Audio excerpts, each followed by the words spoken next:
초고가 아파트라고 아예 명기를 했어요. 그냥 고가도 아니고 초고가 아파트에 대해서 뭐 인위적인 규제를 하지 않겠다고 얘기했고, 시장이 불안하면은 적절하게 이제 이렇게 개입하는 양상이 될 거라고 봐요. 그러면은 뭐로 하면은 시장을 안정시킬 수 있겠느냐? 그 결국 공급을 하는 거죠.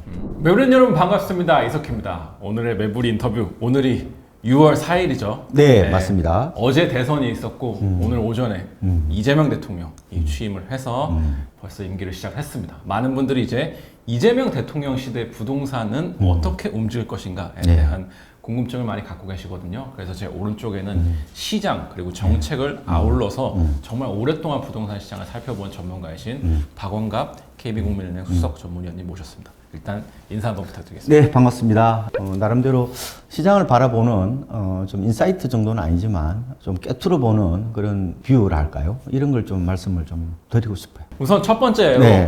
이재명 대통령 시대가 열렸습니다. 네. 그럼 많은 분들이 이 생각을 떠올리실 것 같아요. 네. 진보가 집권을 하면 집값이 오른다. 이 예측 과연 이번에도 통할 것 같으신가요? 그거 장담하면은 오늘 안 오죠. 돗자리 깔고 이제 열심히 영업하는 거고, 미래는 뭐 단언하기는 좀 어렵죠. 다만 이제 말씀하신 얘기가 일종의 이제 학습 효과거든요. 학습 효과는 경험을 절대화하는 거예요. 학습 효과는 일종의 무지성이에요. 그리고 미래를 다 알고 있다는 듯이 이제 애언자처럼 행동하는 걸 학습 효과에 의한 행동이라고 보면 되거든요. 벌써 일부 지금 시세에 반영이 됐죠. 지난 3월에 서울 아파트 거래량을 보면은 거의 한 200건 가까이 됐단 말이에요. 역대 평균치가 한 6,000건 정도니까 거래가 갑자기 폭증을 했다는 것은 집단적 불안 심리가 표출됐다 이렇게 보면 되는 거죠. 그러니까 그때 좀 있었나요? 토지도 있었고, 그러니까 뭐 중첩돼 있어요. 뭐 공급에 대한 공급이 부족하다는 불안 심리, 금리나 또 말씀하신 대로 토지가 이제 어떻게 보면은 촉발했던 것도 있고, 그리고 이제 그때 당시에 지지율이랄까요? 이게 조사를 하면 1위가 이재명 지금 대통령 있잖아요. 그러니까 당연히 큰 이변이 없는 대통령이 될 거라는 그런 기대치가 그러니까 미리 반영이 됐다 이렇게 보시면 될 것 같아요. 그래서 3월 달이 저는 개인적으로 이제 올해 한 해로 보면은 거래량 피크라고 보거든요. 네. 앞으로 하반기에는 이것보다는 더 많은 거래량이 있는 거래가 크게 터지기는 어렵다고 봐요. 거래량은 일종의 이제 시장의 에너지이자 관심도거든요. 네. 그러니까 거래량은 대체적으로 이제 매수자의 심리로도 볼 수도 있어요. 그러니까 3월 달에는 거의 아마 비성적 과열의 아마 끝 같은 느낌? 그런데 이제 가격은 잘 안 빠지죠. 근데 지금 4월 달에 거래량이 지금 반토막 수준이잖아요. 그래서 앞으로는 아마 거래가 줄어드는 가운데 뭐 가격은 계속해서 조금 오르는 양상이 될 가능성이 있다고 보는 거죠. 저희가 이제 어쨌든 궁금한 거는 진보가 집권하면 오른다의 이 논지는 아무래도 시장에 반하는 정책, 특히나 규제 이런 것들이 많이 나왔을 때 올랐다. 이게 사실 논지인 거잖아요. 근데 지금 설명해 주신 거는 어쨌든 시장의 큰 흐름상 규제나 이런 것에 대한 두려움, 혹은 어쨌든 진보가 집권한다는 것에 대한 두려움 때문, 그리고 여러 가지 요인이 겹쳐서 3월부터 쭉 올랐다 이 말씀이신데, 그렇죠. 그러면 앞으로는 좀 어떻게 보세요? 실제로 이재명 정부가 규제책을 내놓을 수 있을 거라고 보는지 사람들이 이걸 궁금해하고. 아니요, 그죠. 오늘 분명히 이제 취임사에서 얘기한 게 있어요. 실용적 시장주의라고 이제 표방을 했거든요. 그러면은 실용적인 거와 반대되는 것은 이념적인 거예요. 실용적이라는 것은 상황에만큼 대처한다는 거거든요. 굉장히 탄력적인 접근을 말하는 겁니다. 네. 시장주의라는 것도 어떻게 보면 저도 이게 약간 놀랐는데, 시장주의는 뭐 계획주의나 뭐 혹은 전체주의 뭐 이렇게도 볼 수 있나요? 그 반대되는 개념이라고 보는데, 시장주의라는 것은 시장의 흐름을 어느 정도 인정하겠다는 거예요. 이 시장은 결국은 돈하고 물건을 거래하는 데잖아요.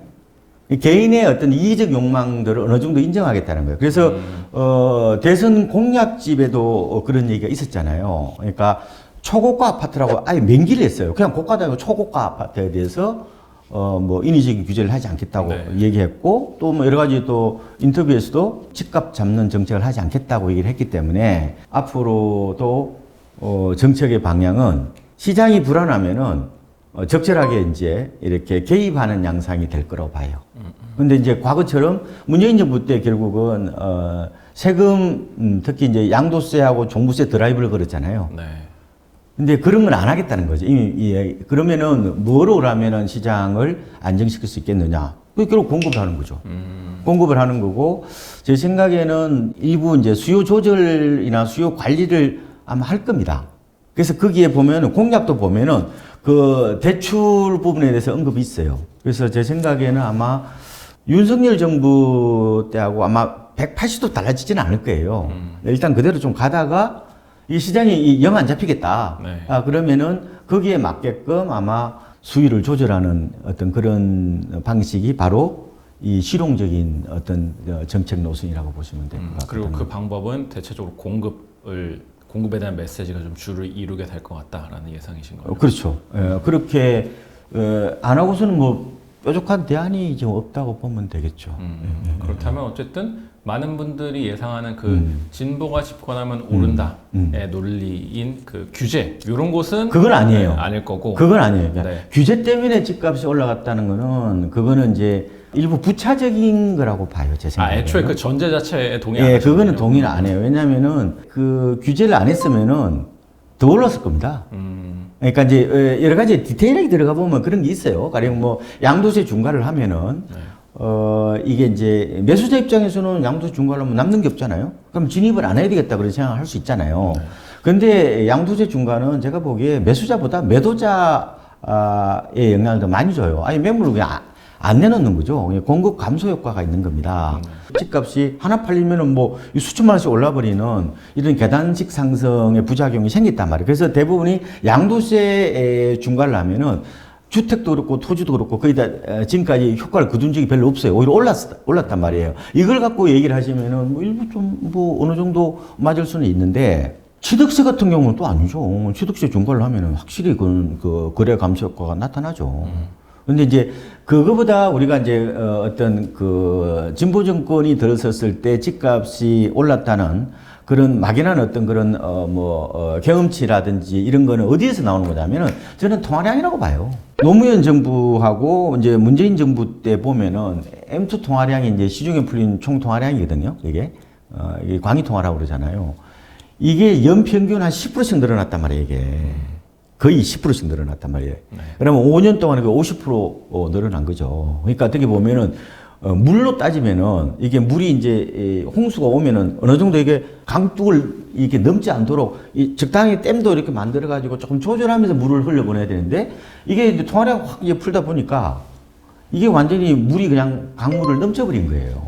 그러니까 당연히 어떻게 보면은 뭐 안 오른 데가 없잖아요. 그 당시에. 뭐 심지어 시골 땅도 올랐고, 오피들도 올랐고, 뭐, 그때는 어지간한 아파트들이 다 하여튼 눈만 떠 있으면 다 올랐잖아요. 네. 이제 그런 무차별적인 어떤 유동성 공세에서 결과적으로 집값이 이제 고공비행했다. 이렇게 보시는 게 맞을 것 같고. 네.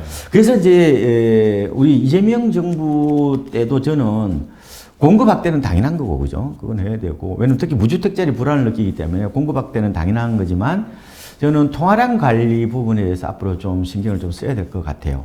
지금 우리가 3월 달 기준으로 보면은 M2 통화량이 전년 동월 대비 한 6.1% 정도 늘어났어요.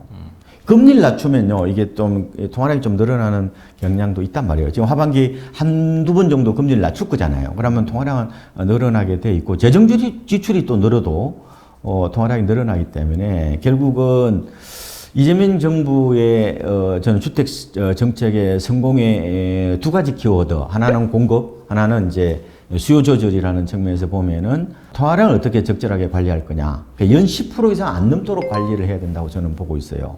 그리고 또 한쪽에서는 이게 이제 금리가 낮아지면은 이 또 어떻게 보면은 대출의 문턱도 낮아지잖아요. 네.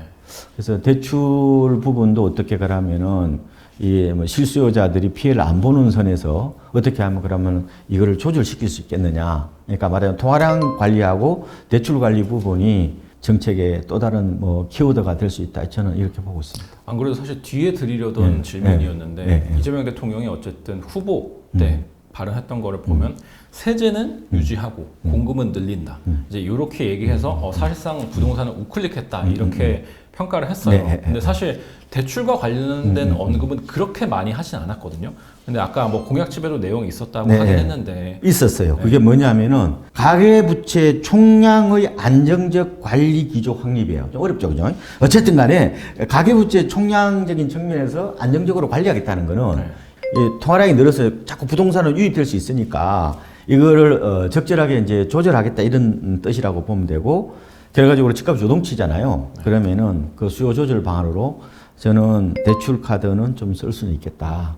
사실 근데 이 문구가 예. 되게 두루뭉술하긴 한데 네, 두루뭉술하죠, 그래는. 부동산에서 어쨌든 가장 중요한 건 금융이고 네. 결국엔 그게 대출인데 만약에 이렇게 통화량이 늘게 됐을 때 구체적으로 어떤 식의 대출 규제를 할 거라고 보세요? 뭐 저희가 지금 언급되는 것들이 뭐 DSR도 있고 LTV도 있고 여러 가지 방법이 있잖아요. 혹은 뭐 지금 DSR 그 스트레스 3단계는 뭐 당연히 7월부터 도입이 되고요. 제 생각에는 문재인 정부 때 썼던 15억 그 아파트 대출 제한이 있잖아요. 10억 초과 아파트에 대한 대출 규제. 예.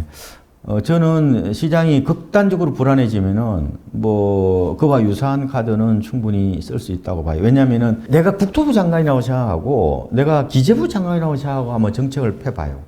이게 쉬운 얘기 아니거든요. 왜냐면은 모든 사람이 불만을 갖고 있기 때문에 대부분 사람들이 이제 양가적 생각을 하거든요. 시장은 안정돼야 되는데 내 집값만 올려줬으면 좋겠다는 생각을 하는 거거든요. 그 누구나 다 마찬가지 아니에요? 그래서 제 생각에는 지금 어쨌든 수요를 약간 조절해야 된단 말이에요. 그래서 지금은 지방은 수요를 좀 진작해야 되고 거의 빈사 상태이기 때문에 서울 수도권은 이게 거의 서울 같은 경우는 거의 수요 초과잖아요. 지금 아파트를 지금 서울 아파트 거래량 잘 보시죠. 지금 4채에서 5채는 전부 다 외진이 사는 거예요, 지금. 그 주택 보급률이 93.6%밖에 안 돼요, 지금. 100%도 안 되고.